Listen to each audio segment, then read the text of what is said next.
Hello and welcome back to Off the Cuff.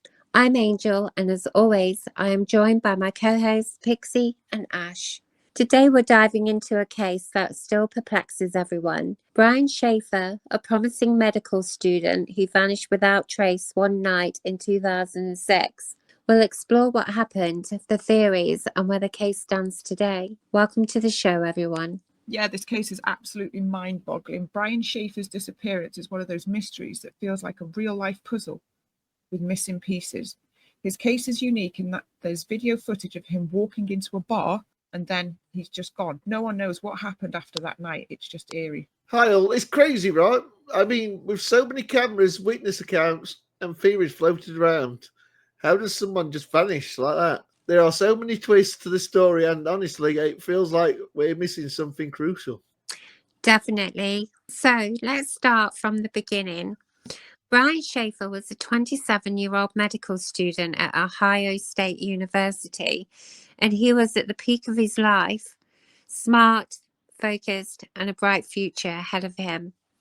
But on the night of March the 31st, 2006, things took a tragic turn.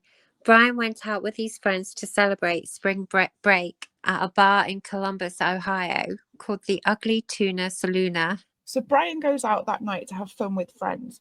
He's at the bar with a couple of buddies, including his best friend, Clint Florence, and his girlfriend, Meredith Reed. They're partying and having a good time. Normal night out, right? The group is seen at the bar up until about 1:15 a.m. Right, but here's where it gets weird. Around that time, Brian and his friends are separated. Brian heads off to the second floor of the bar to talk to some other people, while Clint and Meredith stay downstairs. At some point, Clint and Meredith try to track him down, but they can't find him, so they leave without him. But here's the thing, Brian never left the bar. According to security footage from the bar's surveillance cameras, Brian was seen on video going to the elevator around 2 a.m. He goes up to the second floor again, and then he's seen leaving the area and walking back to the entrance of the bar. Exactly, Angel, and this is where it gets chilling. Brian is seen walking towards the exit, but what's strange is that unlike what's typical in most bar footage, there's no sign of him leaving. The cameras show that he never exits the building. There's no footage of him leaving through the front door, and there is no security cameras capturing him outside. It's as if he just disappears from the footage. So, okay, let's talk about the theories, because there are a lot. One of the first theories people bring up is that Brian somehow sneaked out of the bar without the cameras picking him up. Maybe he found an exit that wasn't covered by the security cameras. But here's the issue with that. There was no other exit that could account for him leaving. And there were no signs of forced entry anyway.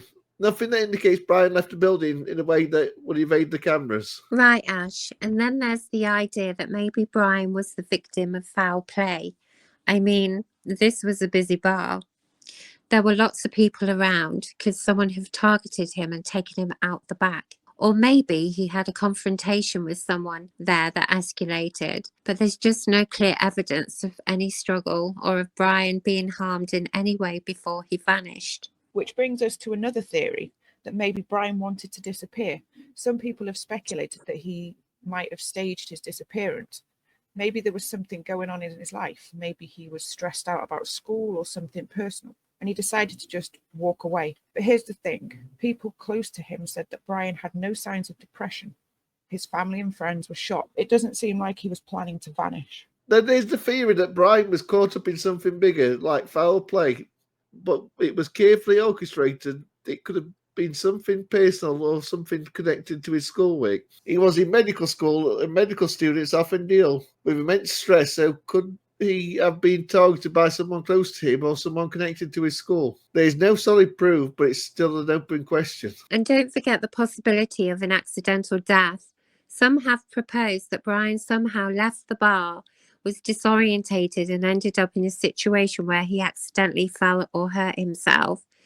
There's a possibility that he could have wandered away in a confused state, maybe even drowned in a nearby river or become a victim of a hit and run.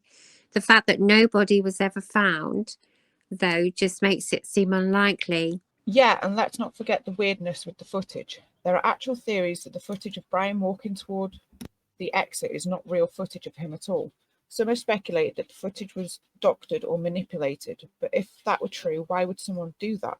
And why wouldn't anyone speak up about it? Even with all these theories, no one has been able to come up with any concrete answers. Investigators have checked surrounding areas, including dumpsters, nearby buildings, and the river, but they found nothing.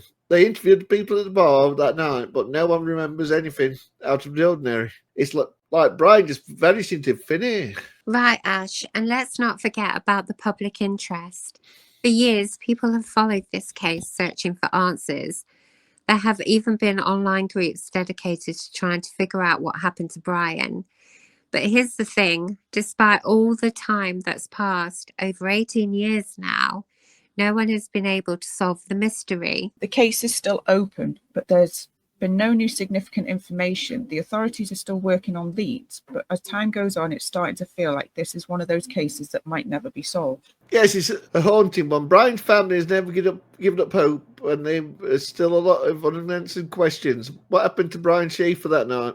Was it an accident, foul play, or something else entirely? It's a case that just doesn't make sense. Exactly. And as we wrap up today's episode, we encourage our listeners to think about it. What do you think happened to Brian? Did he leave voluntary? Or is something more sinister at play? Let us know your thoughts on social media or in the comments. As always, keep the mystery alive. Thanks for tuning in to Off the Cuff. We'll keep looking for answers, and we hope you do too. Stay safe and always keep questioning the unknown. See you next time, everyone. And remember, if you see something strange, report it. Don't let the mystery fade away.